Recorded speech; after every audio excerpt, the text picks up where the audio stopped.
My name is John Maass. I am a staff member of the National Museum of the U.S. Army. I'm with the Programs and Education Division, and I'm joined tonight by our producer, Caitlin. So we thank her for being here with us. Tonight's program is going to cover the British campaign in the Chesapeake in 1814. They up until the burning of Washington. The rest of the story is the attack on Fort McHenry in Baltimore Harbor, Francis Scott Key, Fort McHenry, Star Spangled Banner, and that campaign. And we're probably going to take that part of the story up at some point next year. So hopefully, if you like this topic, you'll stick with us for the next one. Then we're going to talk about the British attack on Washington, the burning of Washington, and wind up with the events in the Potomac River between Mount Vernon and Alexandria, Virginia. So kind of a local story to where we're from, but a great story about American military history. So let's go ahead and get started here since it's a little bit after 7. You can see the image we have here. I'll point that out now. That is of the Capitol building after it was burned. And you might want to remember that in 1812, there was no Capitol dome. The House of Representatives, the Senate, the Library of Congress, and the Supreme Court were all kind of crammed into the north end of the building. But this shows you how little had grown up around the Capitol, if you look at the background. But there's a great image done within 6 months of the British invasion, showing the damages to the Capitol building. What we'll talk about first here is the strategic situation. And in the War of 1812, obviously started in 1812. I hope you knew that. And things were not very successful for the American cause, especially in 1812, 1813. A lot of defeats. The British had decided in 1814, with their defeat of Napoleon and Napoleon's first exile prior to Waterloo in 1815, that they would divert a lot of their resources now that previously had been in Europe, particularly Spain under Wellington, to the American War. And so they began transferring a lot of troops, a lot of naval assets as well. This was certain, this for the British and the Americans. This was really a kind of a jointly waged war with Army and Navy assets.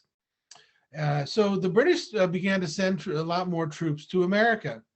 Now, the primary theater of the War of 1812 was on the Canadian-American border, a lot of which was around the Niagara area, the Great Lakes, Toronto, Canada.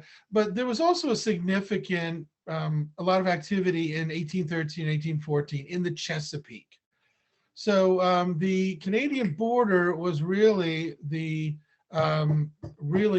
main emphasis of the campaigns.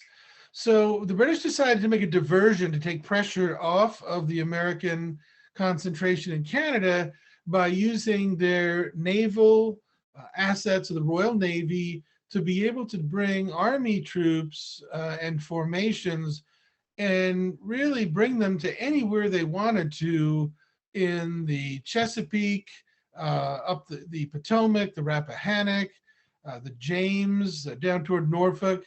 It was really advantageous for them to be able to do that because on the naval ships, the troops could be moved rapidly without the American Army on land being able to really get timely intelligence of where they were going to go.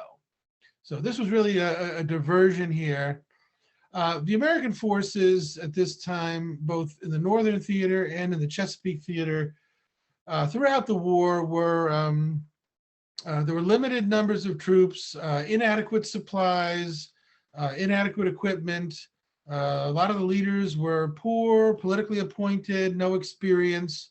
So things had not gone well militarily for the Americans up until this point. And certainly during this initial stage of the Chesapeake campaign of 1814. They did not go well at all, as we'll see as we go along here. So, okay, let's. So now we've got our kind of setting here that the British are using a major campaign in the Chesapeake to make raids on American supplies, tobacco, villages that supported the war.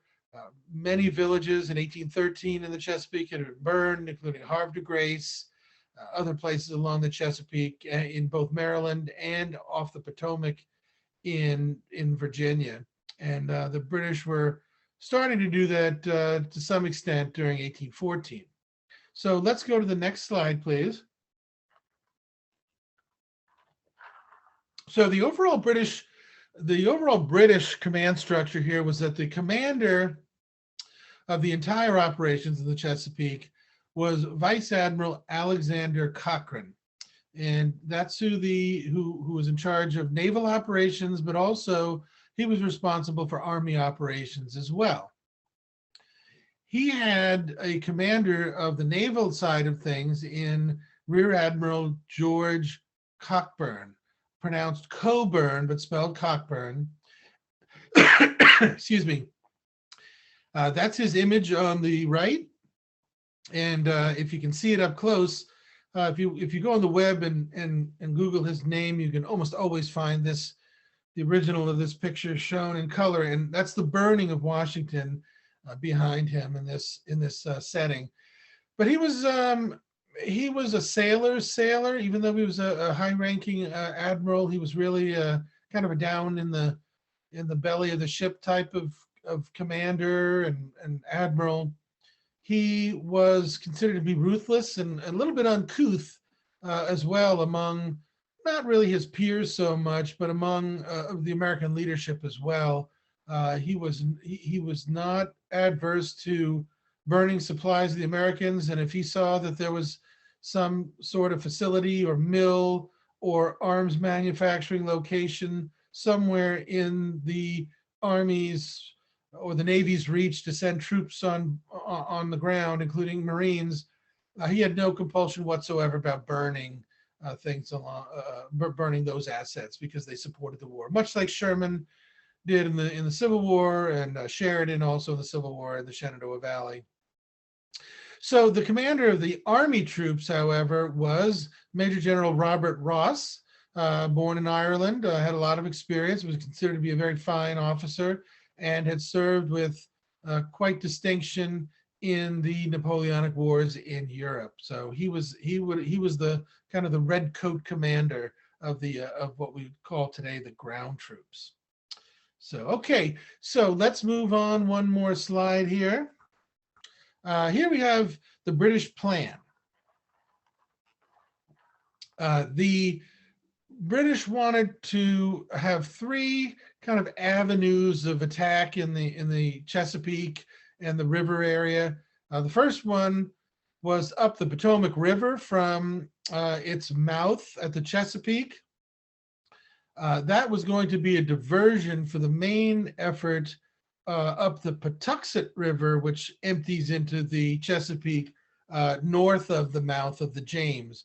And this was going to be an Army-Navy operation where the British would land the troops and continue up the river as the troops marched along on land, both within supporting distance of each other, burning supplies, burning warehouses, tobacco, fighting malicious skirmishes with the very poorly organized American forces and the very inexperienced militia. So where you see number 2, that's the land operation, and number 3 represents the naval route up the Patuxent River, which if you've never seen the Patuxent, I'll have several images of it. You can see how for a lot of it, you can get very large ships considerably way up the river. But by the time that you get up toward where you can see there, upper Marlborough, Maryland, by that time, the river narrows after that quite a bit. So there are the 3 main thrusts of the initial stages of this campaign in July and August. So let's move on to the next. Strike that one. Let me go back one section there. Let me point out. I'll have a map a little bit later. But let me point out the bottom of this map, where you can see it's bottom left-hand side, Kettle Bottoms. And again, this is on the Potomac River. This was a very tough area on the Potomac, full of shoals. So they called the bottoms because the river at this point had a significantly lower depth than in other areas. And if you've been in this area, that is on the section of the Potomac where US 301 crosses the Potomac River at the bridge that they're replacing down there near Dahlgren, where the Navy weapons station is. That's where we're talking about here. And it wound up, and we'll talk about this expedition in the last few slides, but that's where it was, and that was very difficult for the Royal Navy to get through that section. Okay, let's go on to the next slide then. Okay, the American leaders that we had here, the president was James Madison. He was in Washington at the time. He was living at the White House, Virginian, who was elected in 1808, served 2 terms. The Secretary of War was John Armstrong, cantankerous, hard to get along with, not particularly competent, didn't really foresee the possibility of a British attack in the Chesapeake at this time. Secretary of the Navy was William Jones, and we mentioned him because the Navy Yard, which we know is in Washington D.C. today, that goes back to and before the War of 1812, and that's where the rope walks were, supplies, manufacturing, shipbuilding, ship repairs. In fact, there were 3 actually ships that we were almost ready to be sailed out of there, or getting pretty close, that wound up having to be destroyed. And then finally we have Secretary of State James Monroe. He was in Washington at the time also. He had a military background. For those of you who don't know, he served the Revolutionary War as a young officer, was seriously wounded at the Battle of Trenton in 1776. And later became envoy to France after the Revolutionary War for some time. But he was serving as Secretary of State. Later, after Armstrong was made to leave, let's put it that way, Monroe actually served a brief period as acting Secretary of War as well. So these are the American folks here. Let's check out the next slide, and we'll look at the main defenders of the Chesapeake. And we're not really going to get into the Navy story so much in our time tonight, but we will cover it very generally. Right before this time, Madison and Armstrong realized that the administrative organization of the Chesapeake region was very divided and chaotic, and so they decided that the best course of action would be to consolidate these areas and these commands and fortifications and make it into one military district, the 10th, and put it under the command of Brigadier General William Winder. That's his picture right there, his image. So he was the overall military commander of the Army side of things, meaning the U.S. Army regulars, militia troops, any kind of state forces, garrisons in Baltimore and Annapolis. So he was kind of the land commander, let's put it that way. In addition, the U.S. Navy constructed a series of what we would call barges today, and these were row barges that had usually one cannon in the front that would be able to harass the British ships in the rivers, not on open sea, and not in rough water on the bay, but it definitely in rivers such as the Patuxent, and the Anacostia, the Potomac, and so about 14 of these were built to defend this river system. And Commodore Joshua Barney was in command of this naval force that was called the U.S. Chesapeake Flotilla. So those were the two Americans at the top. So let's move on, and we'll start talking about the British getting going here, about the invasion. Now, the British decided to move their main thrust of army troops up the Patuxent River, which again flows from north to south, and so the mouth of that is off the Chesapeake. And they landed at the bottom of your map here, where it says Benedict. They landed in Benedict, Maryland. That was a river port town where tobacco and other crops and goods were loaded and unloaded for this area of Maryland. It's right on the river. This area, as you can see, it's pretty wide there across from Benedict, and ships of fairly deep draft could get up there, especially under the right tides.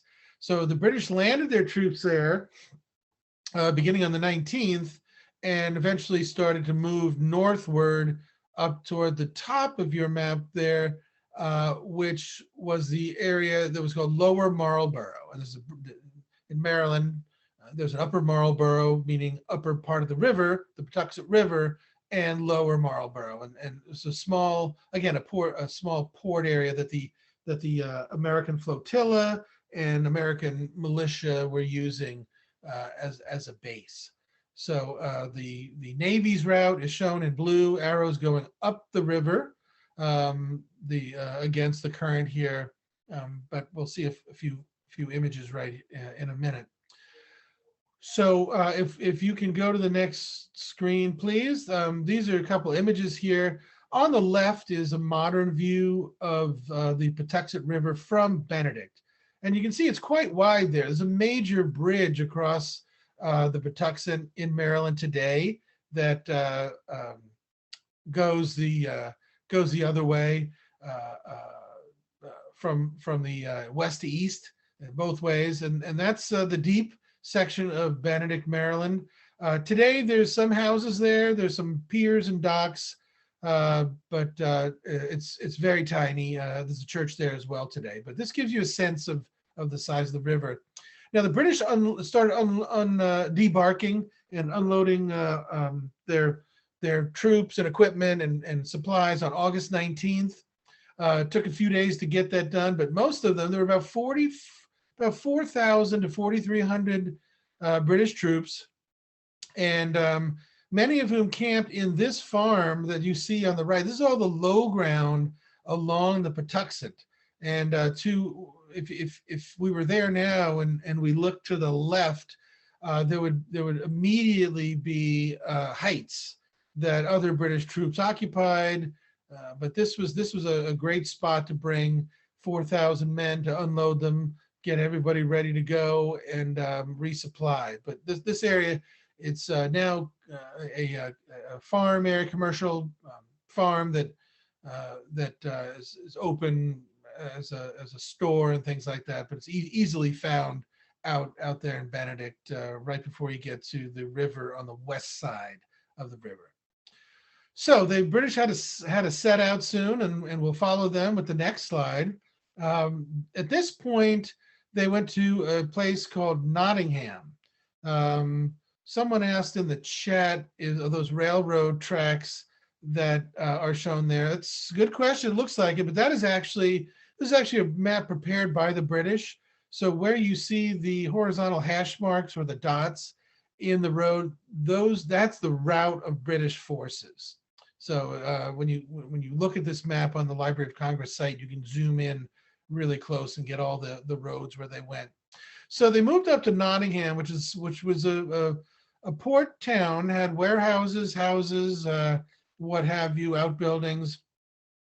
And the town was founded in 1706, And again, you had lots of towns along the river because that's where you needed to load and unload cargo going out and cargo coming in. There were no highways to speak of in the early 18th century, and they still maintained this focus even though Baltimore, Annapolis, and Washington had started to get big. Alexandria also on the Potomac River. So the British reached Nottingham on August 21st, stayed there, and then they decided at this point, one of the reasons why they camped at Nottingham for a day or so was at this point from this town, the road network was such that they could easily move on Washington.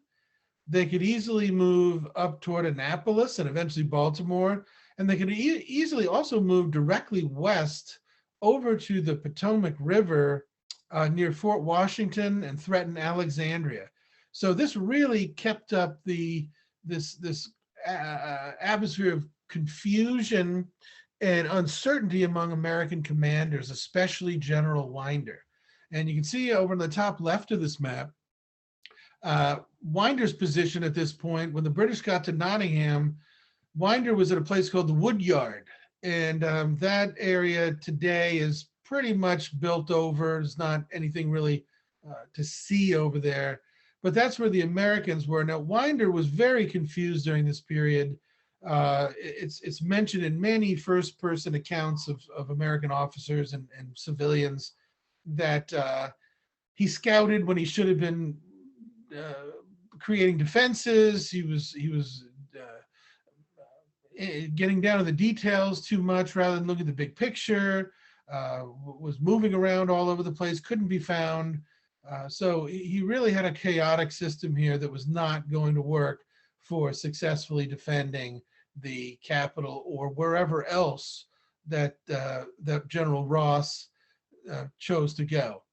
Now, also on this map, again, we're not going to get really much into the Navy at this point, but the flotilla under Barney had been using Nottingham as a port and a place to get resupplied and to stay. And once Cockburn brought the Navy ships up the river here, Barney realized that there was no way he could really defeat a force like that with his small row ships and barges. So he wound up moving up the river there to a place on the top right where you see it says Pig Point. And I have Barney, 22nd of August.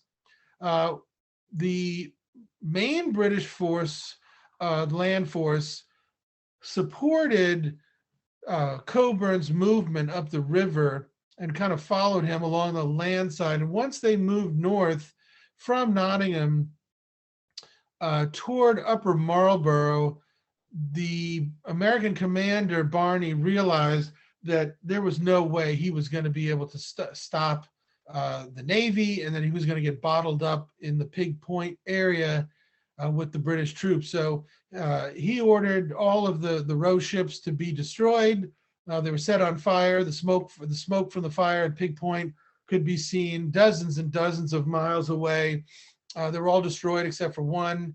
And Barney wound up bringing all but a handful of his men, about 350 or 400 of his flotillamen, over to where Winder was, closer to Washington, to contribute toward the defense of Washington.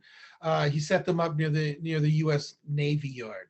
Now, the other thing I want to mention about this map is, in an effort to further confuse the Americans, which worked like a charm, the British had launched a feint, which you can see in the middle of the map, over toward the Woodyard, to make Winder think that the British redcoats under General Ross were coming right at him. But it was really only a feint. They reached a crossroads called where St. Thomas Episcopal Church is, and then once they saw that the Americans retreated, they went back to the main force closer to Pig Point and eventually Upper Marlborough. So I'll show you a couple pictures related to Nottingham and St. Thomas Church. So let's go ahead and move to the next slide, please. So here you see the Patuxent River at Nottingham. This is looking upriver from Nottingham on the river, and Nottingham would be on our left. So that's a pier you see over there. Today, there's nothing left of Nottingham except some 20th century buildings, looks like a mid-19th century house. There are some there are some piers going out to the water that are owned by private clubs for canoeing and kayaking access and fishing, but there's no village there at all. So post office, it's amazing. Once water transportation wasn't needed to move crops and goods, and we had roads and railroads and better macadamized pikes. A lot of these water towns just like this pretty much dried up, and you can see it here. But you can also see it's pretty wide at this point too, so the British would have had access to the river and points upstream a considerable number of miles up there, which is why Barney fled up to Pig's Point. Let's go to the next slide, please. So this is St. Thomas Church. It's still standing at the crossroads where the British came here on their feint and then turned back toward the main column. The original part of the church was built in 1745, and it was kind of a cruciform church. What you see here with the tower, that was added well after 1745, as were a couple additions. But the main part of it there you see on the right, the lower part there with the arched windows, that's part of the original structure. Now on the right is Fenno Road. This is the road the British took to get from Nottingham up to Upper Marlborough. It's a little hard to see here, but this goes down quite a bit toward the creek and the low ground here. This is looking south to north, the direction the British were marching. But you can see even today it has high banks. It's a very scenic spot for about 6 or 7 miles, where you can really get a feel of what it looked like at the time. And you can see that the banks have been, over the past 300 years, really worn down after centuries of use, and still narrow today. You can find this, but this landscape in Maryland, from Upper Marlborough down to Benedict, is still very rural. And the War of 1812 is very hard on Southern Maryland, on the west side of the Chesapeake, for the destruction of the British, and their economy really took decades to bounce back. Not even really until after the Civil War was it really starting to get back to where it was. So, okay, let's move on. And we want to get here to Bladensburg. That's where we're heading. So to continue on this same map, there's the wood yard again that we saw last time. That's where the Americans had started to muster and rendezvous and get all their forces together. The British reached Upper Marlborough around the same time, and they stayed in that town. It's a little bit larger of a town than even Benedict was at the time, and even Bladensburg. But the British reached there. The Americans under Winder, which at this point their force consisted of about 1,000 regular troops of U.S. infantry, and anywhere, depending on who was coming in, who was coming out, and when they arrived, anywhere between 5,000 and 6,000 militiamen, mostly from Maryland and D.C., the district, the Columbian militias they called them. That's kind of who was starting to gather together to defend this under Winder, and moved closer toward Washington. Some of the troops occupied land along the Anacostia, which at the time was called the Eastern Branch, meaning the eastern branch of the Potomac. And you can see the movement here of the British toward Bladensburg at the top. Now you'll see it in a few maps coming up, but you can get a sense here, excuse me, that the Bladensburg sits on the east bank of the Eastern Branch River, the Anacostia. And that's where the British were going to cross the Anacostia. There were 3 bridges across the Anacostia to allow the British to get to Washington. One at Bladensburg, one farther south. You can see the road crossing it there, and then one that would be opposite the Navy Yard onto the eastern side of the Anacostia River. So that's near the Navy Yard. Okay, so this is the movements here to Bladensburg. So let's go one more slide forward, and I will give you one map of the battlefield. Now, the American forces again had about 7,000, 7,400, somewhere in that neighborhood, mostly militia. The British forces numbered about 4,000 because as they moved from Benedict to Nottingham to Upper Marlborough, they did need to leave small detachments to guard those places, the guard supplies, any sick or wounded troops by this time. So they were a little bit depleted, but not much. And Bladensburg is on your right, where you can see the little symbol there, the red symbol of a house. Looks like a Monopoly house or hotel. The British came at Bladensburg from the south and approached and got into the village itself. Now, the American strategy here was to be defensive and to occupy various high grounds. And you'll see here I've labeled the lines, the first, second, and third line. The first line was immediately on the opposite side of the bridge from Bladensburg on some high ground, but also kind of in some rough terrain, sharpshooters under Pinckney, riflemen. You had some artillery from Baltimore, you can see there on the high ground. But the first line there was designed really to slow the British and to keep them hopefully from crossing the bridge. A second line was created on higher ground, mostly by Maryland militia troops. Those were commanded by General Stansbury. And the third line, which unfortunately things were so disorganized and Winder's ability to communicate with all of his officers during the battle was so poor that many of the Americans from the first and second line were unaware that there was a third line and did not rally with them. But the third line was on pretty high ground, which we'll see in a second. And that was with the right flank, had the regulars, the 36th and the 38th regiments, or parts of them. You had Barney from the flotilla, and Marines made up the center that you can see there, and Maryland troops with other Marines on the right-hand flank of the American third line. Now you can see two roads here. One of them that you can see where it says Georgetown Pike on the upper left. That road ran directly to the directly beyond to the north of DC and headed directly to Georgetown.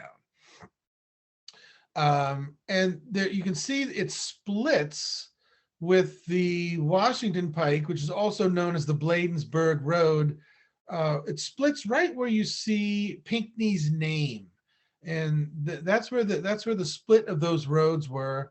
And so a lot of the fighting and the action was to the northwest side of the Bladensburg Road, Washington Pike, and along the Georgetown Pike. A lot of this area is now suburbs, housing, so a lot of commercial around Bladensburg.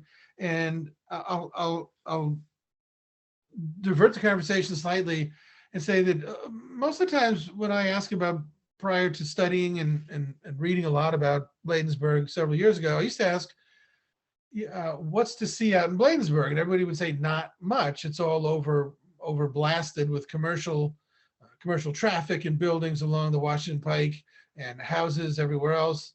But once I went out there to study the battlefield, there's a lot you can see. And hopefully one of these days we'll get folks out there with our developing history hike program that will start next year.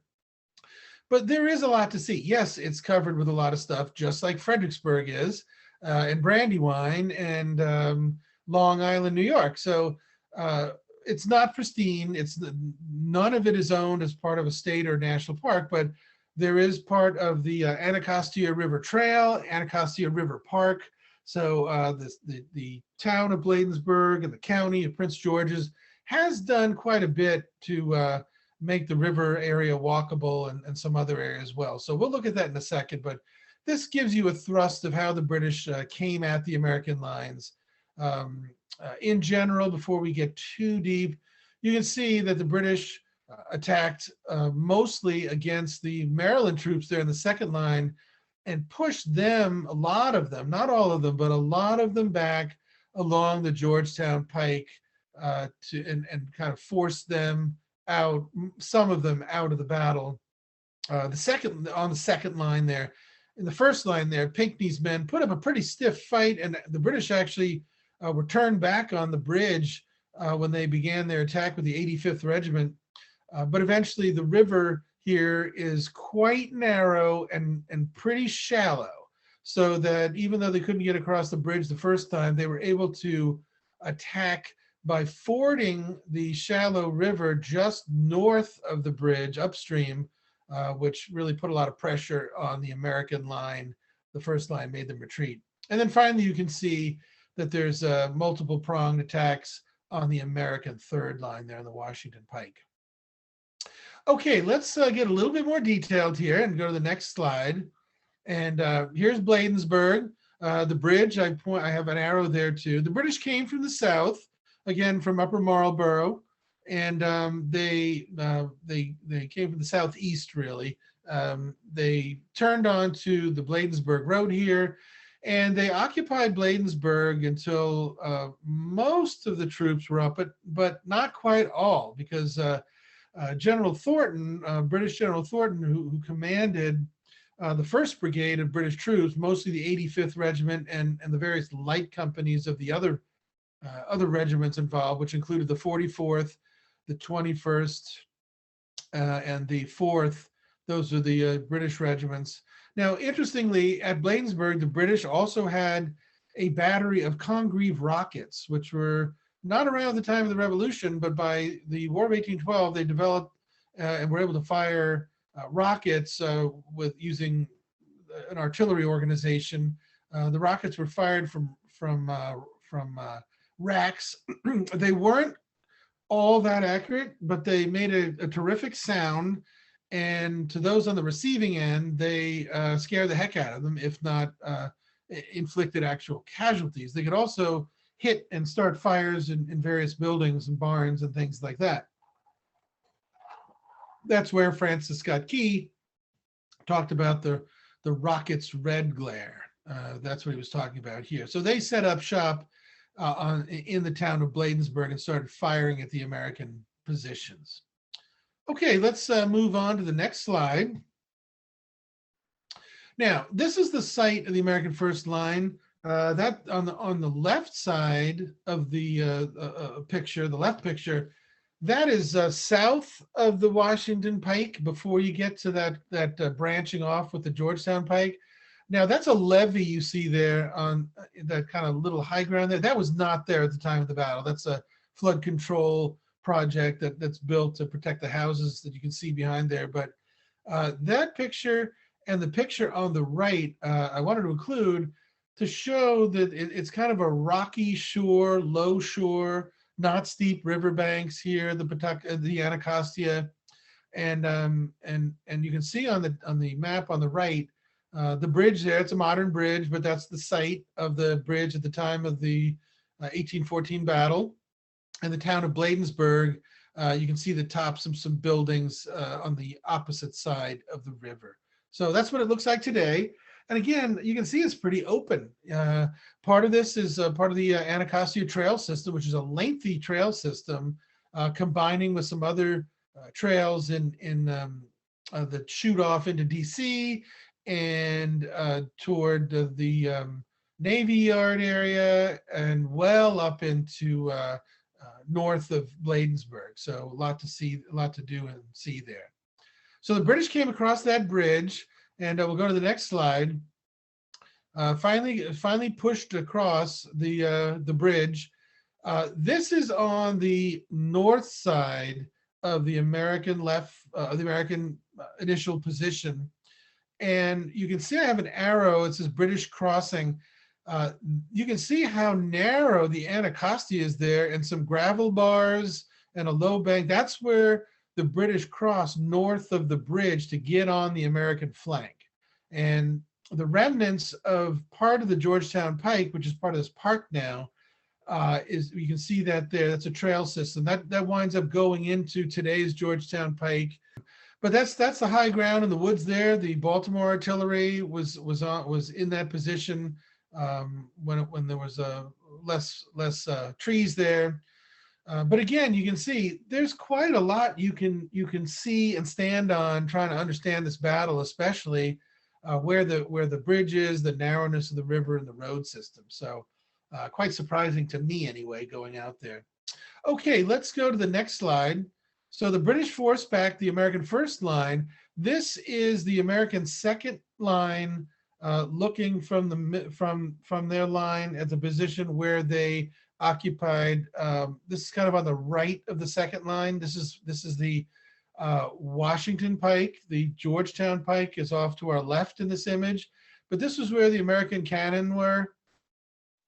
You can see way in the distance, if you can make it out, there's two golden looking domes down there. And it's all, you can tell this is higher ground. It's looking down toward the river. Where the domes are, that's Bladensburg.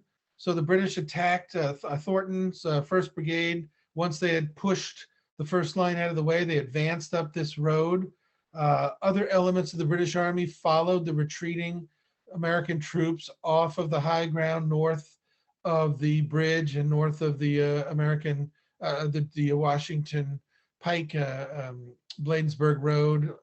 So the Americans wound up being pushed back once again from this position. Many of them fled, and the troops to our left, again, this is on the right-hand southern flank of the American position, but the troops over on the left, the infantry and other artillery pieces on the left of the line, they were really unaware that there was another position that Winder had established down the Washington Pike. And so as they fled and retreated down the Georgetown Pike, they did not really return to the fighting.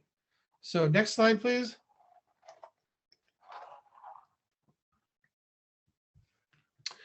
Okay, so this there's a part of the battle which we saw in the first map that showed a big ravine, and this bridge here crosses the ravine. That's why you have some foliage on the right, trees and bushes on the right, trees and bushes on the left. On the left is actually part of a park now that used to be the dueling ground in the Washington area. Dueling had been outlawed several years before the War of 1812, but it was not outlawed in Maryland. And this dueling ground was literally right over the DC Maryland line. In fact, this road here, where it curves off into the distance, right at the top of that hill is the Eastern Avenue, which is the borderline of Maryland and DC. But for a time, there was an American position in this area that skirmished with some of Thornton's men in what's called the Tunnicliffe Bridge. The bridge is still there, and you can move off into the dueling ground and see a lot of the terrain. And as you can see here, this is at the bottom of this long rise, this gas station on the right. You can see starting there, it goes considerable distance up to high ground, which is where the American third line was. So next slide, please. Okay, now this is the American third line. This is not the Washington Pike. This is looking at Eastern Avenue down what would have been the U.S. forces third line from the north end of their position to the southern end of the position. So where the star is where this road, Eastern Avenue, hits the Washington Pike, and that's where the Americans had placed Barney and his flotillamen and Marines and artillery. They had very powerful 18-pounder, 24-pounder artillery pieces there that really did a number on the advancing British as they approached this line. So it's all built up to the left. There's some park area to the right. Not a lot to really see as far as where the terrain is because of development other than in this section here and beyond it. So this gives you a sense of the high ground. And again, we're looking down the American line, which would have been facing to our left with the cannons near the star. Okay, next slide, please. Depiction of the American Third Line with the Marines manning artillery. You can see these are big field pieces. These are not light howitzers. These are big guns. And the Marines did very well. The American artillery did very well there. There was also militia, Maryland militia artillery, Colombian militia. But the problem was the artillery ran out. Some of the ammunition trains left as the British approached because of fear and trying to get away. So as we'll see in the next slide, the battle really ended here. This was kind of the last stand on the American Third Line. So let's move on to the next slide. So here we have the battle was ended. The American troops retreated through the city. Some were organized, some were running, and they really wanted to get through the city to the high ground, those who would stick around in Georgetown. Georgetown was a little higher ground. That was a town that had been around since before the Revolution. It was considerably more established than Washington was. The town of Washington, the city of Washington. Excuse me. And then you can see two contemporary images of the British burning the city, entering the city.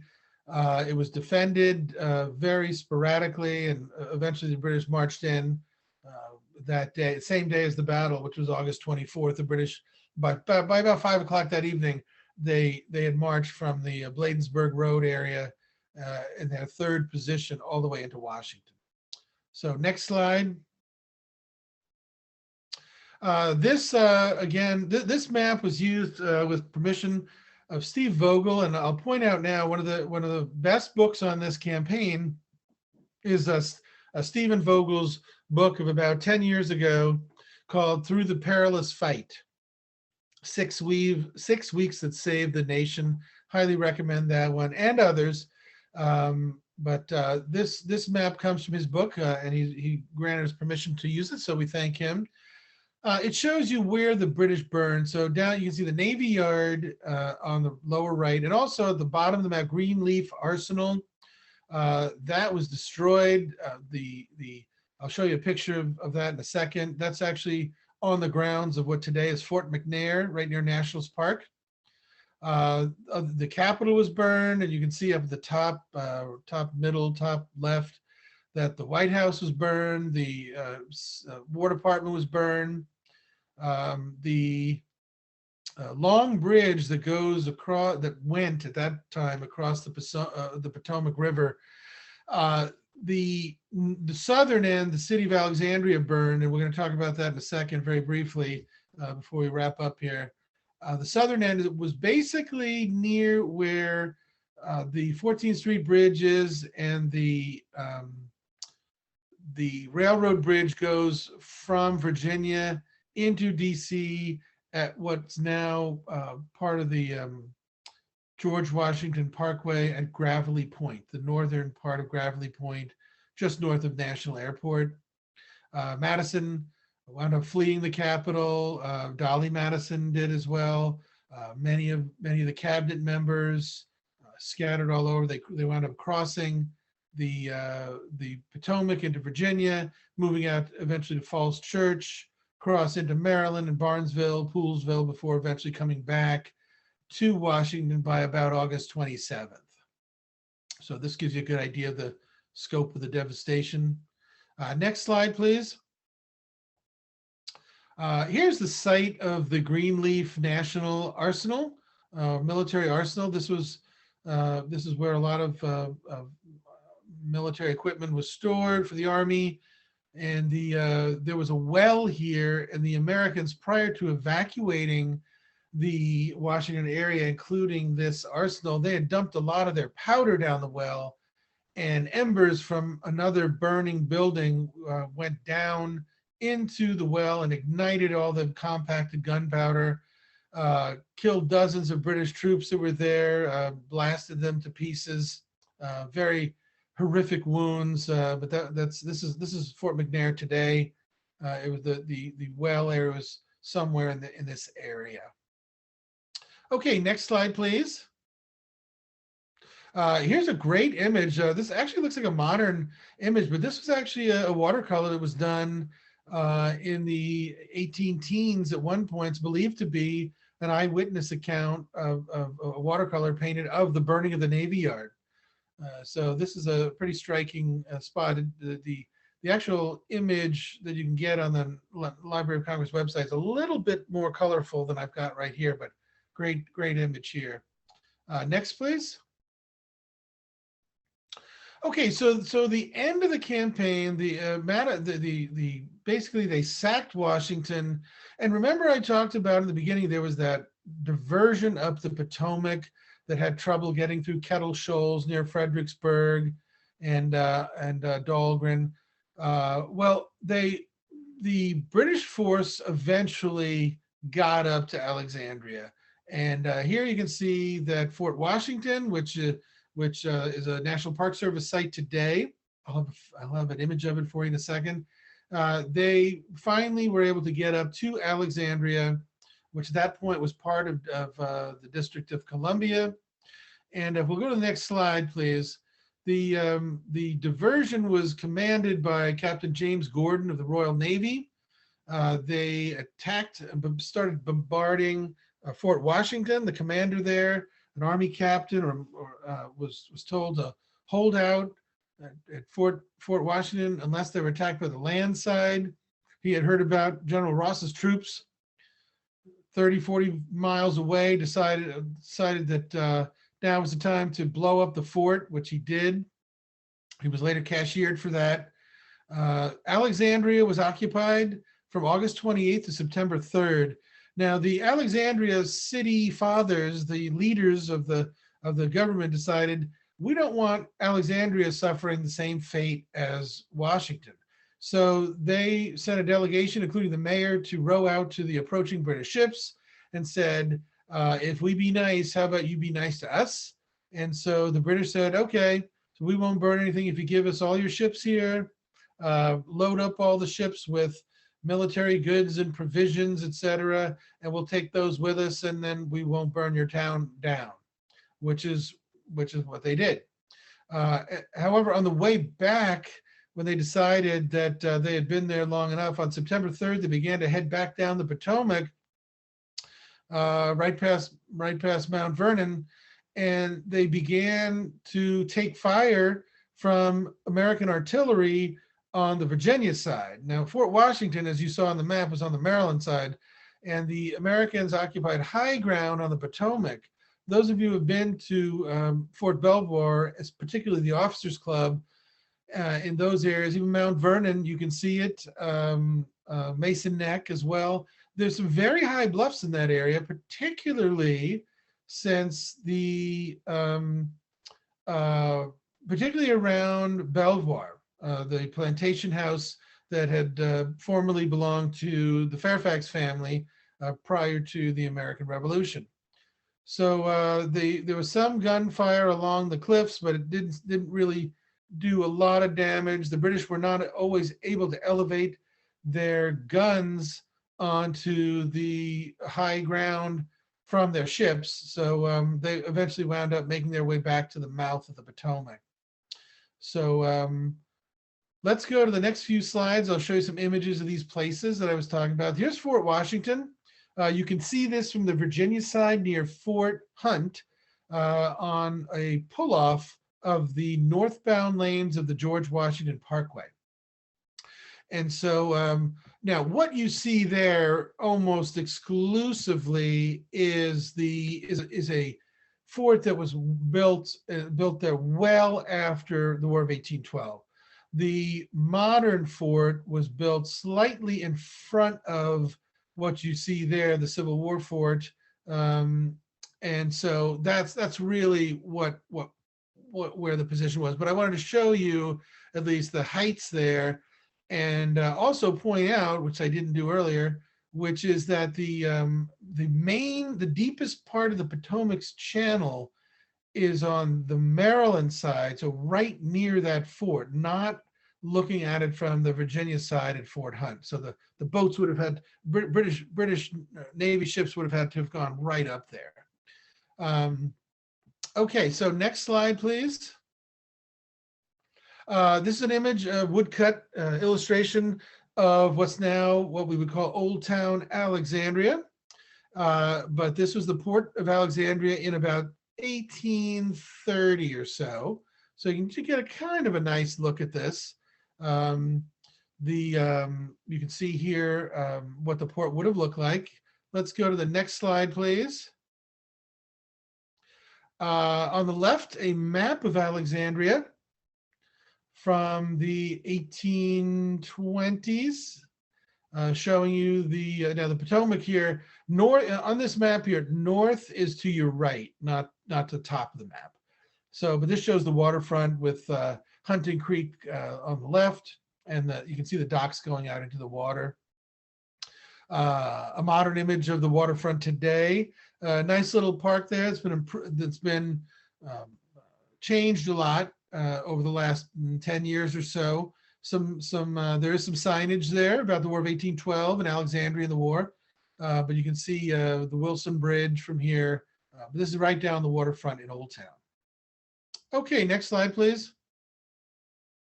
Here's a great contemporary image of the British and their uniforms, but just taking everything they could possibly take from Alexandria and moving off with provisions, both live provisions and dry provisions. Okay, so we'll wrap up here with the next slide. And before we do, I want to make sure everybody knows to, if you have any questions, please ask them in the Q&A. So I mentioned the heights near Belvoir. At Belvoir, which is a conjectural drawing on the left, Belvoir burned in 1783, but this is a conjectural image drawn in the 1930s or 1940s of what Belvoir probably looked like based on archaeology and descriptions. And on your right, you can see that the Belvoir site, that is where the house was. We're looking at it from the land side. The house would have been where those cedars are and mounds are, and then off to the background where you see those trees, that would have been bare so that you could see the river. But this is a position where just to our right, meaning downstream, were American gun positions. You can take a trail along these banks and see where they might have been. Very high bluffs. It was a location called the White House or the White House Battery, because it was a White House toward lower down the river. The British wound up leaving Washington, leaving the area and going back to Benedict and really kind of reloading, so to speak, reloading up at Benedict and then moving eventually to participate in the campaign against Fort McHenry, which hopefully we'll have next year. I do want to recommend again the Steve Vogel book, Through the Perilous Fight. Also, another one I want to recommend to you is a book, a beautiful book that's descriptive of sites in Maryland, DC, and Virginia of the Chesapeake campaigns. It's edited and written by Ralph Eshelman, Scott Sheeds, and Don Hickey. Don Hickey is a longtime historian. I think most folks would say he'd be the dean of War of 1812 historians. Has a great book on the entire war. But the Eshelman, Sheeds, and Hickey book is very nicely produced, great maps, and with the locations of where a lot of these sites are today. It's called The War of 1812 on the Chesapeake, a reference guide to historic sites in Virginia, Maryland, and District of Columbia. So if you get a chance to check that one out, I would highly do that. And also, the U.S. Army has a set of pamphlets, commemorative pamphlets on the War of 1812 that came out several years ago, going on 10 years ago now. And one of the volumes is the campaign in the Chesapeake. It's probably reversed here for you, but you can get those at www.history.army.mil, and it's available as a free download. So let's go to some questions here if you have them. Appreciate everybody sticking with us here. We have a pretty large crowd tonight, so thank you. In your opinion, what was the biggest contributing factor to the American defeat that resulted in the burning of DC? I would say it was the leadership. It was chaotic. Winder really did not know what he was doing. His subordinates, some of them are very capable, but the plan was chaos. James Monroe and Madison actually appeared on the battlefield at one point. Monroe started issuing orders to troops on the second line without consulting Winder. It was really chaos. And the British, these British troops, these were 4,000 redcoats. Many of them were veterans of the Peninsula Campaign in the Napoleonic Wars. These were not first-time draftees for the most part. So it was a very experienced force against a lot of militia. I want to thank our producer again. We actually had two producers, Caitlin and Laura, and I want to thank the audience for coming tonight too. I hope you enjoyed it.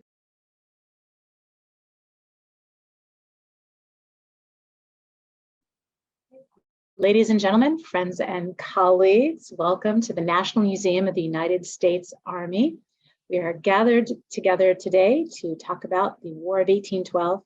So 2 years after the War of 1812 pitted the young United States against its powerful nemesis, Great Britain, weary Americans endured a destructive invasion of the Chesapeake Bay region by the Royal Navy ships and marauding British redcoats led by Admiral George Cockburn. And it was during the summer of 1814, King George III's quick-moving forces raided Maryland and Virginia, defeated Americans in battle, then devastated the nation's capital in Washington, D.C. So today we're going to hear the compelling story of the war's low point for President James Madison and the new nation, as well as American resilience after the raid in what many patriots called the Second War for American Independence. We're joined today by historian Glenn Williams, who will be using maps, images, and participant descriptions to bring this fascinating campaign to life. Dr. Glenn Williams, our friend and colleague, was a historian at the United States Army Center of Military History at Fort McNair in Washington, D.C. He has served as the historian of the National Museum of the United States Army Project, the Army Lewis and Clark Bicentennial Commemoration, and the National Park Service's American Battlefield Protection Program. He is the author of numerous books and articles, including the award-winning Year of the Hangman, George Washington's Campaign Against the Iroquois, and Dunmore's War, the Last Conflict of America's Colonial Era, both of which I highly recommend, particularly as we are looking towards the 250th anniversary of the American Revolution and the founding of the United States Army. Dr. Williams holds a PhD in history from the University of Maryland. So I'm going to bring him up right now and remind our folks who are joining us on Zoom that if you have questions, please enter them into the Q&A feature in the Zoom, and we will be giving those questions to Dr. Williams at the end of the presentation. Thank you. Thank you, Liz, and thank you for joining us, whether you're here by Zoom or in person. And I'll talk about, like Liz said, the low point of the War of 1812, I would say, for the United States. She said for President James Madison. I would also include future President James Monroe. It was a low point for him as well. But first I want to talk about what the U.S. Army looked like on the eve of the War of 1812. In 1801, when Thomas Jefferson became president, he took a sledgehammer, I guess, to the young U.S. Army When he assumed the presidency, the Army had a total of 4 infantry regiments, 1 artillery regiment, a small corps of engineers, approximately 5,000 soldiers.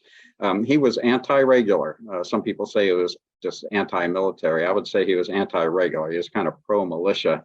Some people say he was too much of a pacifist. You know, the old saying, Thomas Jefferson, invincible in liberty, but invisible on the battlefield, as displayed at Charlottesville in 1781.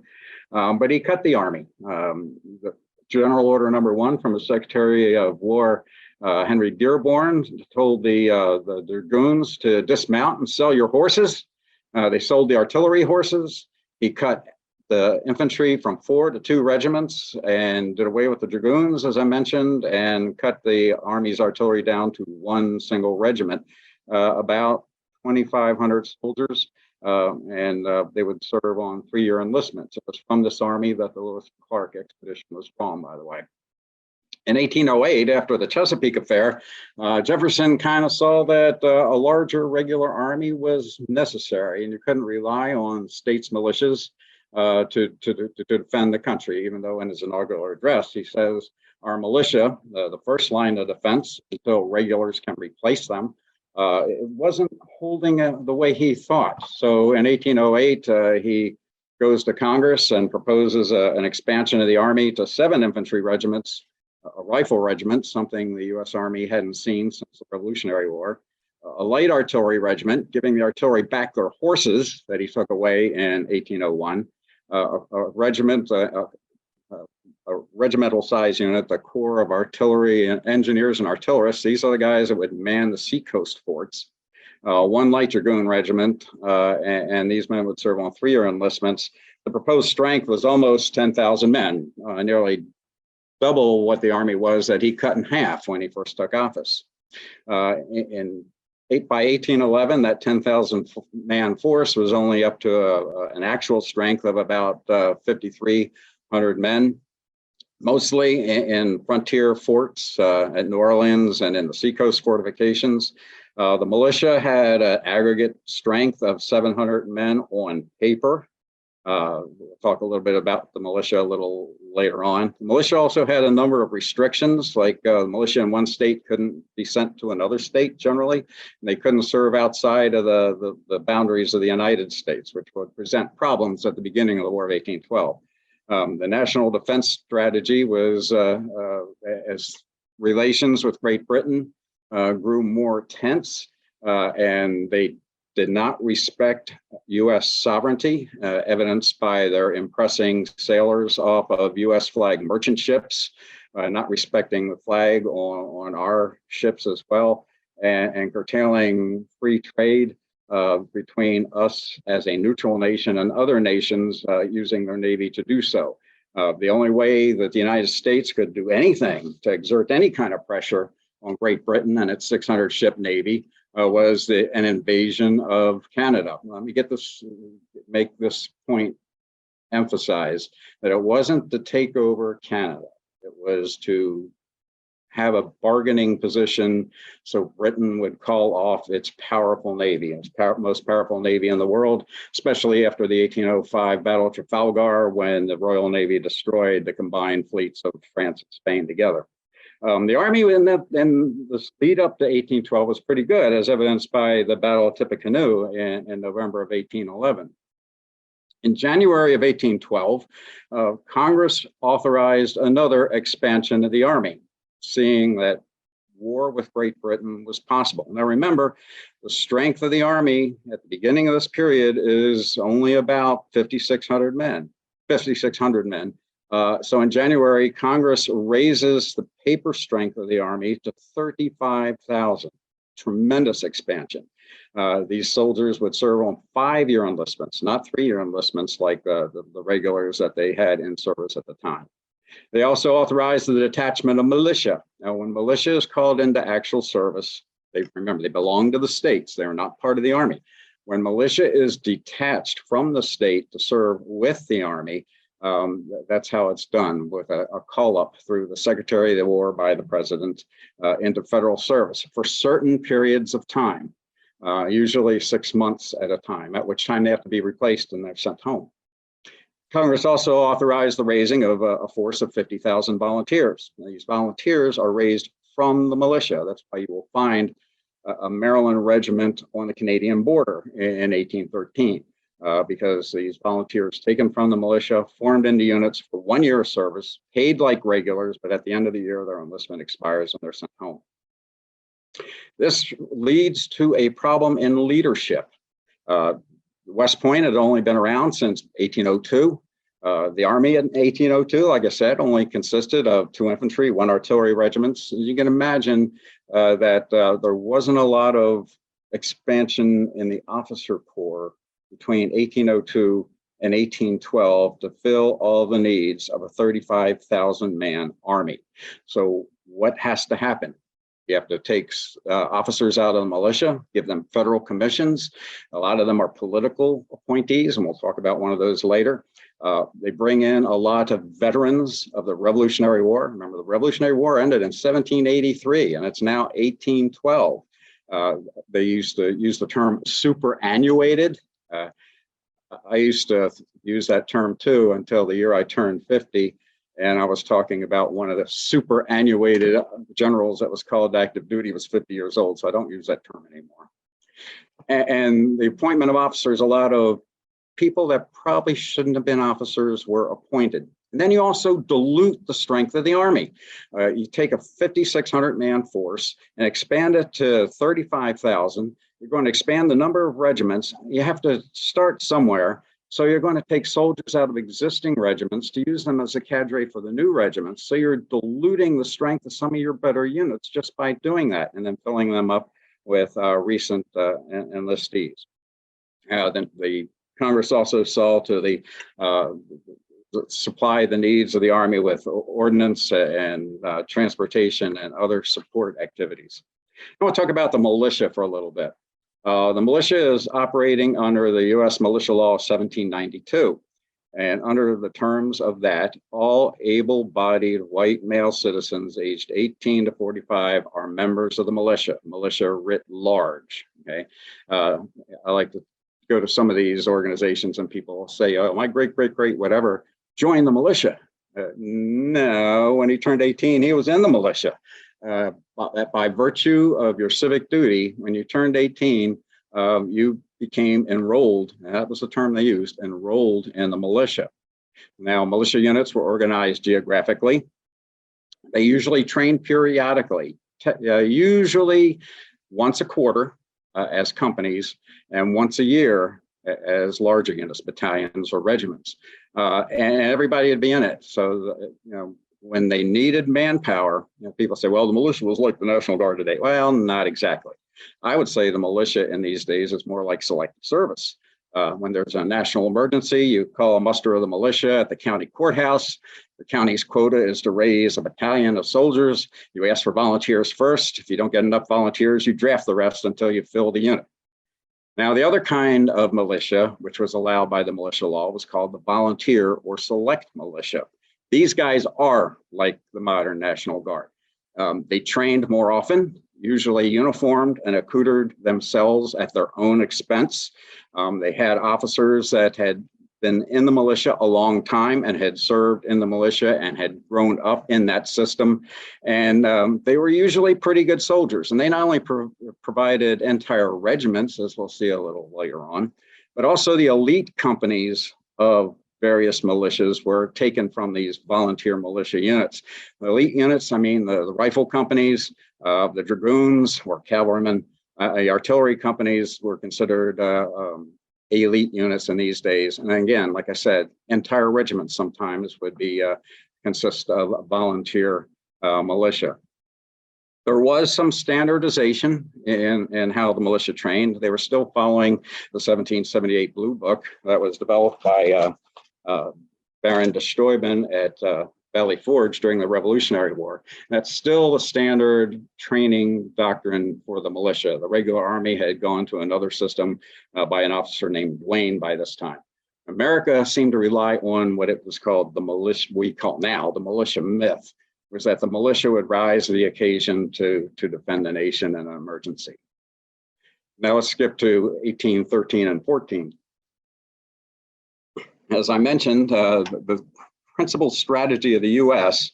Was to invade Canada to exact some kind of exchange for letting American ships and respecting our sovereignty and free trade with other nations.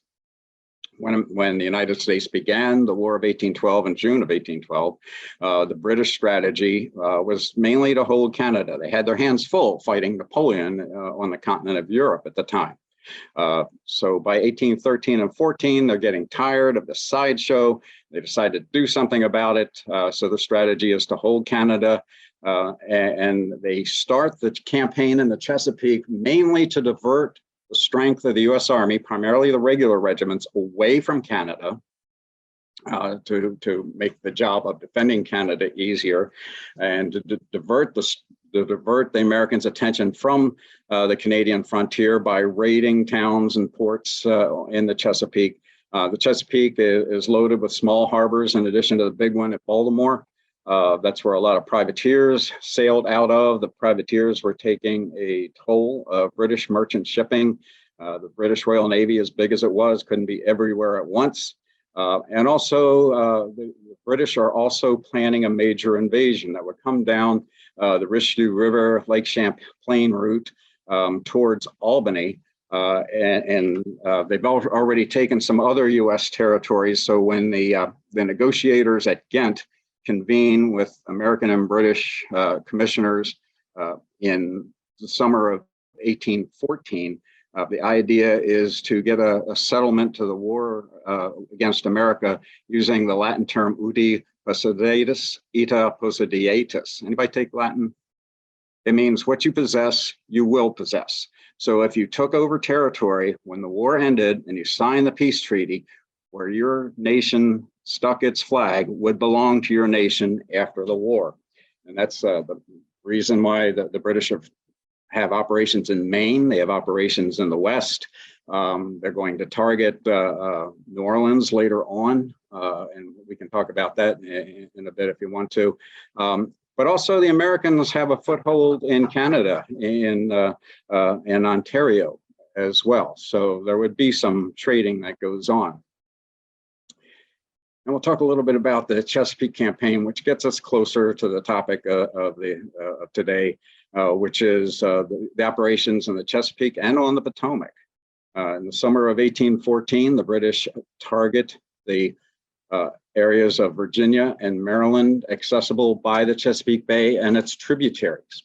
They decide they're going to make a major demonstration in the area of Washington. However, there's some discussion of what they were actually after. Secretary of War Armstrong, Madison's Secretary of War, thinks the main target is Annapolis. It's more strategically significant than Washington is. It has a harbor, it's a nest of privateers or other harbors around it that launch privateers. It's a richer town, it's easier to get to by sea. So he thinks there's some merit to defending Annapolis. That's where most of the regulars in the area, regiments are being raised, the 36th and 38th U.S. Infantry. They're not at full strength, so they combine them into one composite battalion, and they're stationed at Annapolis initially during the summer. But the British have an irritant as well. A flotilla of armed barges under Commodore Joshua Barney is roaming the Chesapeake and trying to strike at Royal Navy ships, especially where they can catch a ship with shallower draft in shallow water, where the British ships of the line can't chase them, attack them with their gun, usually one gun in the bow, some have a gun in the stern as well, and becomes an irritant to the British. Eventually, Barney is chased into the Patuxent River and up St. Lawrence Creek.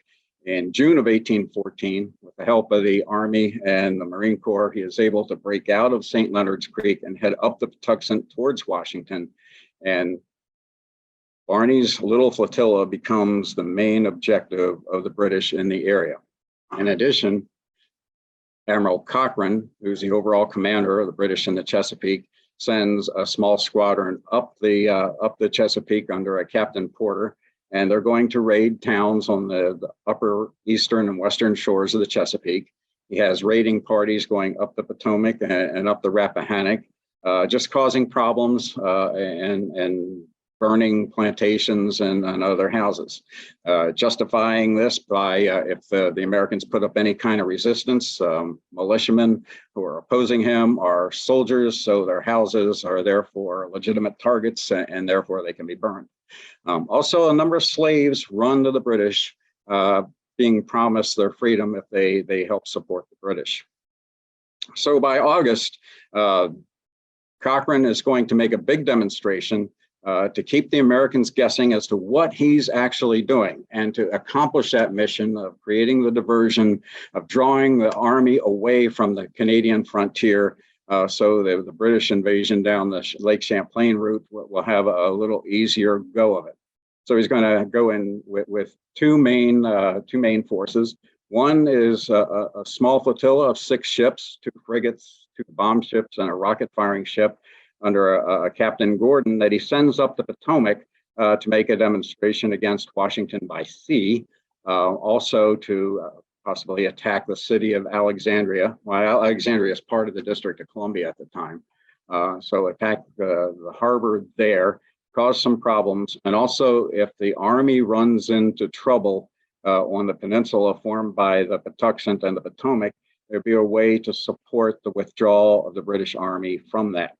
Like I mentioned, the main objective of the British is Barney's flotilla. So the British get their own small boats and cutters and launches, arm them with cannons, and they start moving up the Patuxent River. And Joshua Barney and his flotilla goes as far up the Patuxent as they can.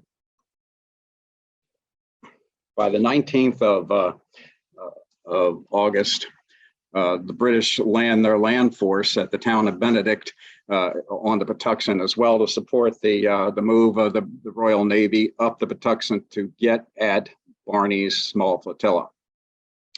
Now, the British order of battle I have up there, about 4,500 troops that they can put on land. I say it's 4 brigades because I count the Royal Navy detachment as the 4th Brigade, but some really good troops, veterans of the war against Napoleon in Europe. General Robert Ross is the commander, Major General, 2-star, quite a competent officer. He divides his force into 4 brigades. The 1st Brigade consists of his 85th Regiment of Foot, plus all the light infantry companies detached from the other regiments that he has with him.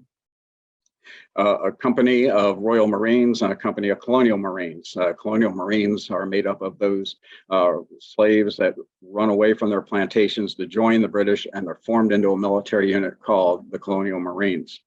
The 2nd Brigade is made up of 2 regiments of infantry, the 4th and 44th Regiments, minus their light infantry companies. The 3rd Brigade consists of his 21st Regiment of Foot and a 2nd Battalion of Royal Marines along with them.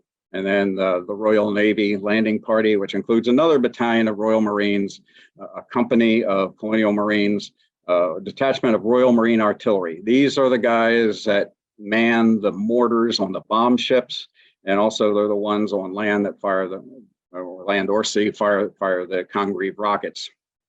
And they bring with them 3 naval guns manned by sailors. That's commanded by Admiral George Cockburn, who is 2nd in command of the Royal Navy in the Chesapeake, but he'll command the Navy landing party in this expedition. Now, the American forces, under the command of a Major General William Winder. Winder is one of those political officers. Yeah, he had been in the militia a long time, but with the shortage of officers like I talked about before, he gets appointed as a field officer in the regular army and quickly rises to the rank of colonel and then brigadier general. He is the nephew of the Maryland governor, Levin Winder. Levin Winder is a Federalist. Madison, the president of the United States, is a Jeffersonian Republican. Is seen maybe as a way of getting a little national unity together between the 2 major parties, because the beginning of the war, when we lead up to the war, the Federalists are more inclined to favor Great Britain over France, whereas the Jeffersonian Republicans are more inclined to favor France in their war against Britain. So that's the root of that. The forces involved, like I mentioned before, the composite battalion of the 36th and 38th U.S. Infantry, still being raised. The 11th Maryland Brigade. The 11th Maryland Brigade is a militia brigade from Baltimore County. It was made up of that enrolled militia I was talking about. They called the general muster of troops together. They asked for volunteers, and if they didn't get enough volunteers, they formed, they took draftees and formed 2 infantry battalions. You usually see them represented on maps as the 1st and 2nd Maryland regiments. They're actually 1st and 2nd battalions of Baltimore County under their 2 commanders named Schutz and Reagan. What you can usually tell between a volunteer militia unit and one of these drafted militia units is the enrolled militia unit usually is named for their commanders. So Schutz's battalion or Reagan's battalion and their companies, Smiths and Jones and so forth, companies. Whereas the volunteer militia usually had patriotic names. The 5th Maryland Regiment is one of those volunteer infantry regiments. And its companies are named like the Union Volunteers and the Mechanical Volunteers, the Washington Grays, and so forth. So that's usually the way you can tell the difference. Then Anne Arundel County, Prince George County activate their militia. Most of the Prince George's County militia is in the area of Upper Marlborough at the time. And when the British come ashore, they will not figure into the Battle of Bladensburg very much.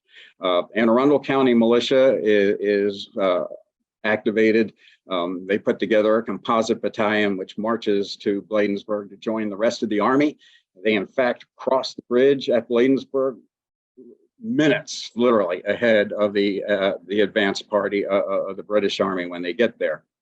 There's 1 provisional dragoon squadron of U.S. regular dragoons down from Carlisle. They're still in training, about 120 soldiers, and they are joined by a couple companies of Virginia dragoons, 1 company from the District of Columbia and 1 from Virginia. And then of the artillery the Americans have available, 2 Maryland companies, between them 3 guns each. These are volunteer militia. DC has 4 artillery companies, and we'll talk about them in a little bit too. And then Joshua Barney's flotillaman, he has about 300 sailors, 400 sailors, and he's joined by the Marines from the Washington Navy Yard, about 100 of them under a captain named Miller.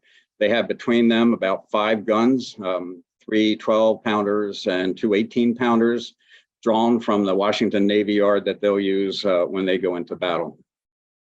So you can see from this map, the British basically come up the Patuxent as far as they can go. They land at the town of Benedict. They march to Upper Marlborough.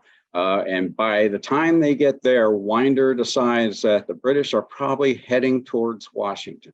Okay, it doesn't look like they're going to Annapolis. Ironically, Cockburn, British Admiral, sends word to Cockburn and Ross ashore to return to the fleet. Cockburn, pretty hot-headed guy, he wants to go on to Washington. Washington is not the target, is not an objective. It becomes a target of opportunity when the militia in front of the advancing British just disappears in the lower part of PG County. So he thinks it's a good idea. Ross is a little bit hesitant, but Cockburn is actually able to talk Ross into continuing on towards Washington and maybe raiding Washington. Meanwhile, the American forces are gathering. The 2 Baltimore County battalions march down under Tobias Stansbury, their brigade commander. They're joined by the 5th Regiment of Maryland, detached from the 3rd Brigade, which is a Baltimore City unit, under Lieutenant Colonel Joseph Sterrett, along with the 2 companies of artillery. They get to Bladensburg at about the 22nd of August. They stay till the 23rd when Winder decides he's going to oppose the British on the right bank of the East Branch, which is now called the Anacostia River, and make a stand there. You can see by the diagram I have here, Winder organizes his army into 3 lines. Now, the first line, just to the left of the bridge there, is going to be held by the riflemen. The battalion of Baltimore riflemen, 3 companies worth, is going to take their position along the river in the brush and other vegetation Winder sends one company of DC riflemen. Now, the DC riflemen are a little bit different. Although they're volunteers, they haven't been armed with rifles yet. They're armed with muskets. They're riflemen in name only, but they're going to make up this first line, plus the four artillery companies that are in the area as well. Now, James Monroe is the Secretary of State at the time. He starts calling himself Colonel Monroe because that's his rank in the Virginia militia. And he decides he's going to be the chief scout of the Army. He does do a fairly good job of keeping Winder apprised of where the British are and where they're coming from. However, he sticks his finger into Winder's plan. You can see how the 3 Maryland battalions are drawn up on line with their left flank resting on the Georgetown Pike and the right flank resting on the Washington Pike. The 5th Maryland is the one on the left under Colonel Joseph Sterrett, and Reagan and Schutz are to their right. Without telling Winder, Monroe moves the 2 enrolled battalions, Reagan and Schutz, to the rear, out of distance of being able to support Sterrett. So Sterrett's out there by himself. Winder and Schutz are further to the rear, on high ground, yes, but too far away to support Sterrett, too far away to be supported by the 4 companies of artillery that are there as well. Now, to the rear of this second line will be the third line. The third line is past Turncliffe Bridge, which you see in kind of like the left center of the map. And then further to the left is where the main American defense line is going to be. And it's composed of those 2 regular battalions on the left under Scott. One of the brigades of DC militia under Smith, 2 regiments, one from Georgetown, one from Washington. They have 2 companies of artillery under Major Peter George, and they are on the left of the Washington Pike. Then across the Washington Pike is where Winder places Joshua Barney and Captain Miller's Marines and their guns. Initially, the Marines and sailors were guarding the bridges over the Potomac towards Washington. The British have no engineer train with them. They have no bridge train with them. They have no cavalry. So it would be a pretty easy to choke off that avenue of approach for them. So Barney is given the mission of destroying the bridges, and then he's told to come to join the Army up near Bladensburg.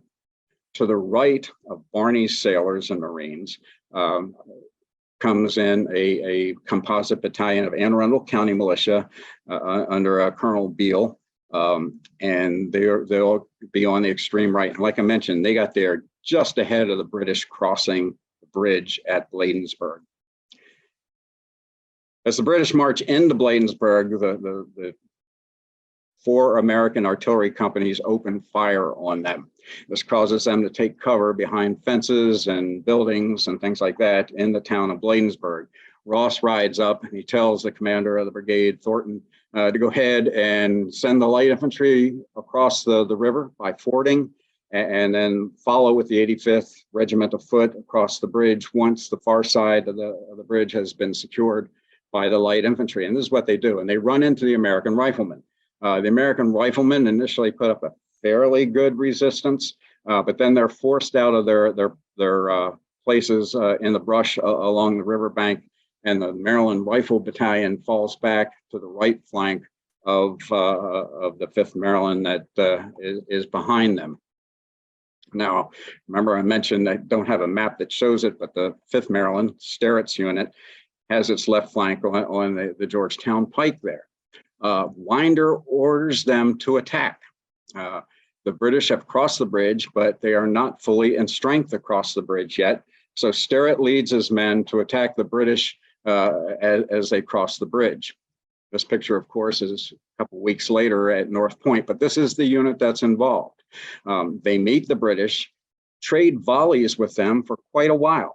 And put up a pretty good resistance against the 1st Brigade of the British. In fact, as they're looking at the American line, one of the British officers, a lieutenant named Glegg, who will later become a chaplain in the British Army, says that the Americans on the other side are arrayed in three lines. They are dressed as citizens, meaning in civilian clothes.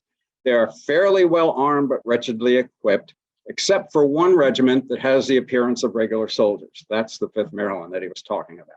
Like I said, they put up a pretty good fight, trade volleys, and then Ross commits his 2nd Brigade, 2 full infantry regiments. One regiment attacks the right flank of the 5th Maryland, the other the left flank, and turns their flank, and their formation starts to lose its cohesion. Now, there's a young private named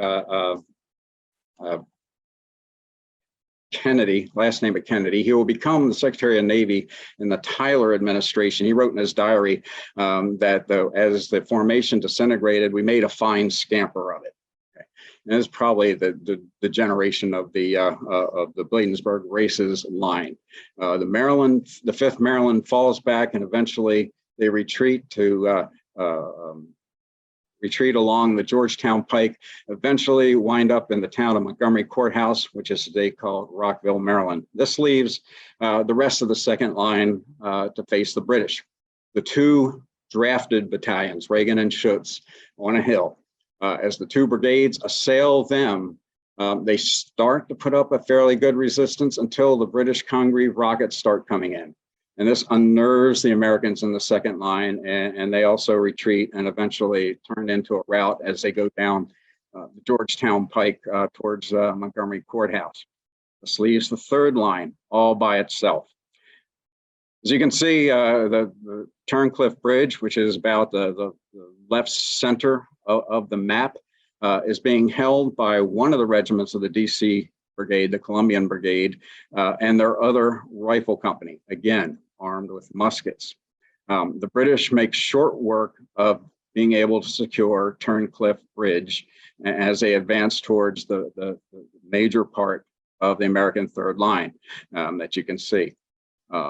As they attack the left flank, Beale's composite battalion manages 1 ragged volley, and then they start to retreat. This leaves Barney by himself across the road with no support on his right. As the British attack there, their 5 guns keep the British at bay for a while. In fact, Captain Miller of the Marines leads the sailors and Marines in a counterattack. Legend says that they went forward shouting, "Board them," like a command if they were attacking an enemy ship. Their counterattack is driven back. Barney is wounded, Miller is wounded. Barney gives the command for the sailors to spike their guns and sailors and Marines to retreat back to the Navy Yard, which they do. And this leaves the unit on the left of the road, which is the Columbian Brigade, DC Militia, and the battalion of regulars left on the field, along with George Peters' 6 guns, arrayed in battery to hold the rest of the field. Winder realizes the battle is lost at this point. His only hope is to rally the men further to the rear. So he gives the order first to Scott of the regulars to fall back. Scott protests, says, "We haven't even fought yet. Why are you ordering us to retreat?" The DC militia are more worried about protecting their homes before the British get here, and they start drifting off and finally just retreat en masse. And then the rest of the army is just left there. One thing to point out too, where the army or the militia units have soldiers in their ammunition wagons and limbers, the sailors are using ship's guns. So they had to hire civilians to drive their ammunition wagons and their limbers. And the reason why Barney gives the orders to spike the guns is because the civilian drivers have already taken off with their wagons. This leaves the city of Washington defenseless. And this is where, the Americans are in full retreat.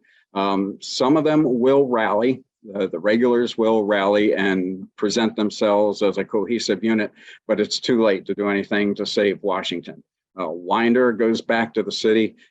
One of his messengers has already told President Madison, "You better remove the records now," because the British are about to enter the city. But the British have taken some serious casualties. Ross leaves his first 2 brigades on the battlefield to tend the wounded, clean up the dead, take care of the prisoners that they've captured, and he orders his 3rd Brigade and some of the sailors from Coburn's detachment to go on into the city. When they go into the city, they start to destroy any legitimate targets being the Navy Yard. The Navy Yard has two ships there, one a full-rigged sloop of war, the other a frigate, the Adams, which is up on the ways, construction being finished there. They go to the U.S. Arsenal, which is now Fort McNair, and they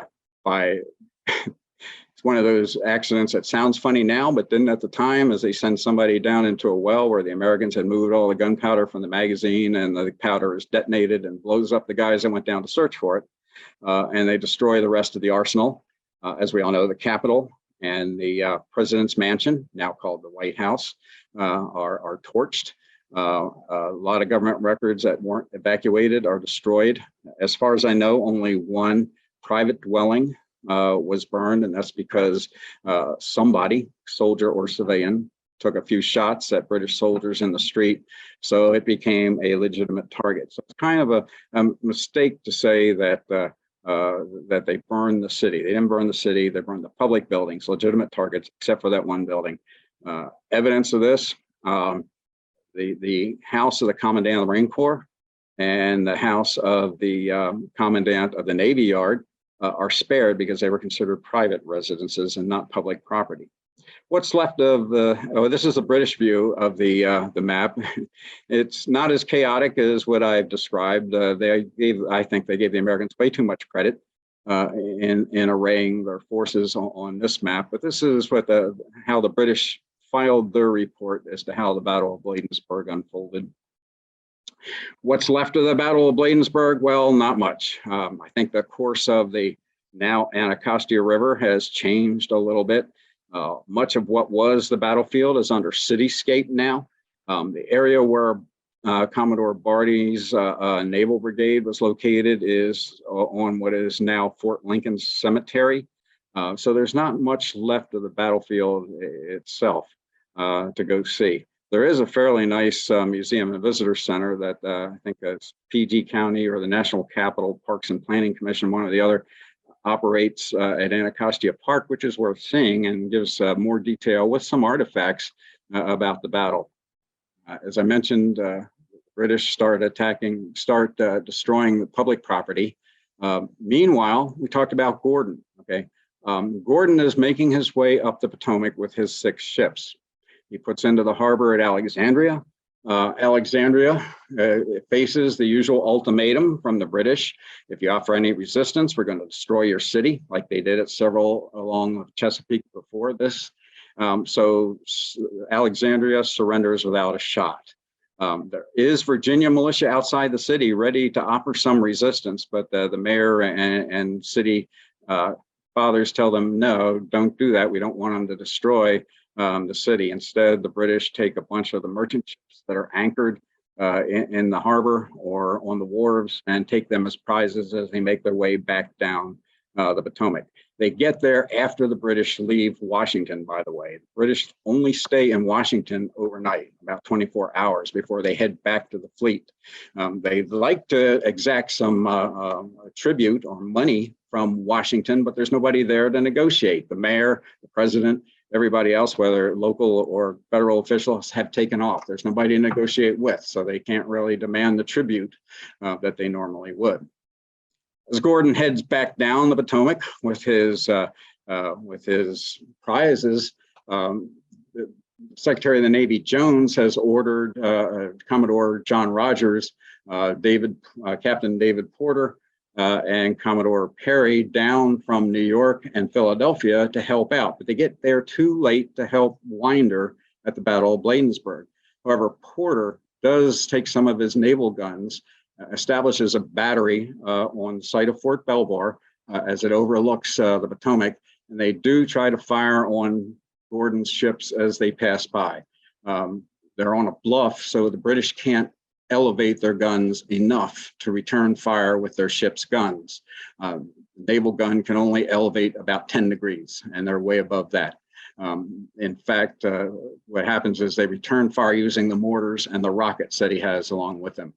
The Americans, aside from a couple naval guns, the only thing they have are field artillery pieces, 3 and 6 pounders, not going to do much against a British warship. So Gordon is able to make his way back down the Potomac to join the rest of Cochrane's fleet in the Chesapeake. So this concludes my talk on the Bladensburg races. The name races was given to it later, the way the American Army did disintegrate. But I like to point out that there were some units that conducted some fairly stiff resistance leading up to this. You have to take into consideration the Secretary of War Armstrong didn't allow Winder, who takes all the blame for this, it didn't allow him to call militia out for exercises or call militia officers out to do pre-battle planning or anything like that. It was probably last minute that Armstrong gives the order that allows militia to be called into federal service. Winder had a lot of problems. I don't think he is deserving of all the bad publicity he gets. Yes, he certainly has a share of it, but I don't think he did as bad as he is portrayed to. And I also like to lay a little blame on Secretary of State Monroe, okay, who after Armstrong resigns, assumes the duties of Secretary of State and Secretary of War at the same time. Do I have any questions? You have one question from the Q&A. There is some discussion about whether the attack on Washington was in retaliation for the end of April 1813 American sack of York. I am so glad you asked that. The answer is no. If you look at Cochrane's orders, his orders are primarily to create a diversion from our forces in Canada and to destroy their towns, plural, for some of the towns that have suffered by Americans during the invasion of Canada. Nothing is ever said that it was in response or in retaliation for the Americans destroying York, which is now Toronto, in 1813. And if you look a little bit at that battle, Zebulon Pike gets killed there when the magazine, the British powder magazine, explodes before the Americans get to it. It's reported that the British, as they evacuated York, as the Americans were attacking, set the powder magazine on fire themselves to keep it from falling into American hands. They also let all the prisoners out of the civilian jail. So a bunch of criminals are now running around. And these also pillaged some of the houses and probably added to setting fire to some of the buildings in New York as much as the explosion did. Yes, some American soldiers, less disciplined, did take part in some of the looting until they were brought under control by their officers. But basically what the Americans targeted officially was the Province House, their capital, the British fort there, and the British had already set fire to their own powder magazine, and the British batteries. Those were legitimate targets according to the rules of war at the time. Nowhere in the primary sources does it say attack Washington in retaliation for attacking York. The British followed the same convention by destroying only public property, legitimate targets, government buildings. The only mention it makes it can possibly be tied to York is, like I said before, lay waste to their towns as they have done to ours in Canada, plural towns, not York itself. Does that answer your question? One more question. The 10th Military District was established late in the game. Right. Can you weigh in on how that affected the military defense of Washington? It affected the military defense in that they established the district, which included not only the District of Columbia, but Maryland and I think Virginia as far as the Rappahannock for the defense of the capital and the region. Other areas in the region were deemed more strategically significant.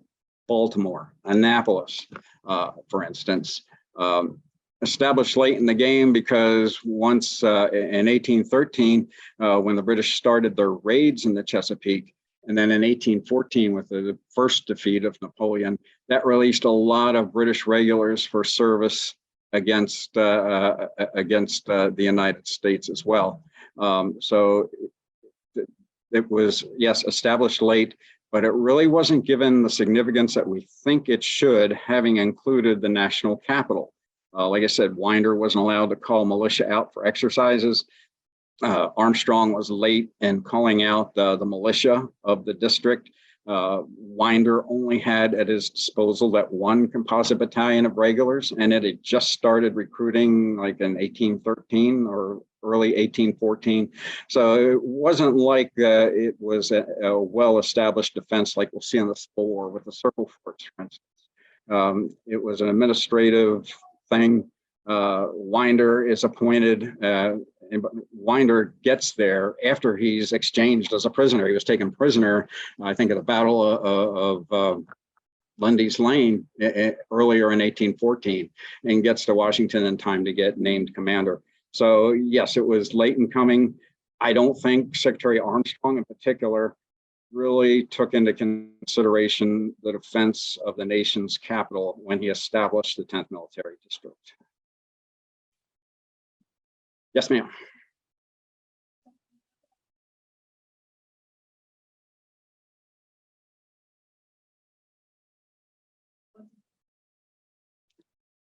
Yeah, good question. After the war, like the United States, if you didn't hear the question was, I talked about how the Army was reorganized leading up to the war. What, if anything, did the Army do after the war that might have been different? So that pretty much covered. Like the United States usually does after a war, they slash the military. I think that they had authorized like 44 regiments through the course of the war.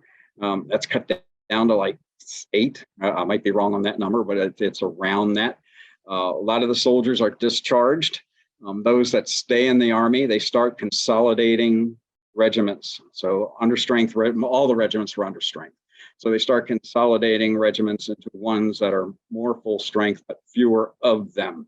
And this is done regionally. Up until 1814, the oldest regiment in the Army is the 1st U.S. Infantry. During the reorganization, the 1st U.S. Infantry is combined with a couple other regiments and is renumbered for some ungodly reason that we don't know, I can't tell, the 3rd Infantry. That's why the 3rd Infantry of Fort Myers called the Old Guard and claims to be the oldest regiment in the Army, because they were originally the 1st Regiment and were just renumbered after the War of 1812. The Army is cut way back. I forgot the exact numbers that they have after the War of 1812, but from a 44 regiment Army to, let me guess and say 7 regiment Army, and mostly at posts in the West or around New Orleans, and in the seacoast forts along the Atlantic seaboard. Does that answer your question? One other question. There were 3 separate drill manuals in the U.S. military at the time. Right. Did that have an impact on the cohesion between units? I don't think that impacted the cohesion of the units too much, because the militia was still pretty much following the von Steuben Blue Book. The regulars had turned mostly to the Duane manual. I'm not sure about the other one, but the only ones that have been following the Duane manual, if any of them, would have been that composite battalion of the 36th and 38th Infantry. Not sure what the Marines were following. I'm assuming they probably followed the von Steuben manual as well. Sailors, are sailors.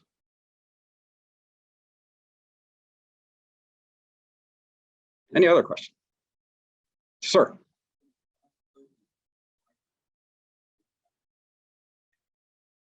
Well, okay, the question was essentially, why did they still use the von Steuben manual? Because the Militia Law of 1792 said they would.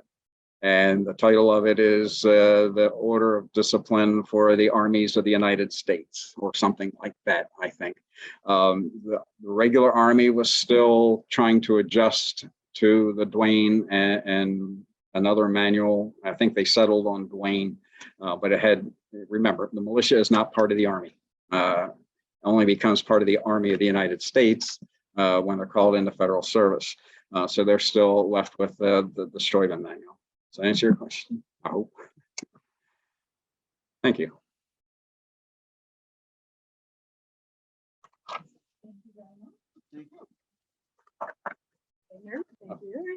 I want to thank everyone who has come to join us today for Dr. Williams' battle brief. We very much enjoyed it. And thanks to the folks in the room and the folks on Zoom.